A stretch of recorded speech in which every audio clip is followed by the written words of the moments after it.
জেঠিয়া থানার পাল্লাদহে নিজের বাড়িতে বৃদ্ধা খুনি এলাকায় চাঞ্চল্য। ব্যারাকপুর পুলিশ কমিশনারেটের অন্তর্গত কাপাচাকলা গ্রাম পঞ্চায়েতের জেঠিয়া থানার পাল্লাদহ শিমুলতলা মথুরাবিল এলাকার গ্রামে নিজেরই ঘরে এক বৃদ্ধার গলাকাটা দেহ উদ্ধারকে ঘিরে এলাকায় চাঞ্চল্য। ঘটনাস্থলে এসিপির নেতৃত্বে জেঠিয়া থানার পুলিশ বৃদ্ধাকে গলা কেটে খুন করা হয়েছে বলে প্রাথমিক অনুমান পরিবারের। খুন হওয়া বৃদ্ধার বছর ৮০ ফুলজান বিবি। এই ঘটনায় এলাকায় ব্যাপক চাঞ্চল্য ছড়িয়েছে। ঘটনাস্থলে তদন্তে পুলিশের ডেপুটি কমিশনার গণেশ বিশ্বাস। Bureau report, news ২৪ Bangla live.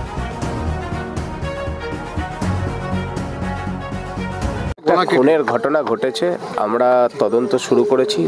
প্রাথমিক তদন্তে এখনই কিছু বলা তো সম্ভব নেই, এখনো কোনো রকম ডেভেলপমেন্ট হয়নি, কিছুটা আমাদের সময় লাগবে। আমরা মৃতদেহ এখান থেকে উদ্ধার করে পাঠিয়েছি পোস্টমর্টমের জন্য।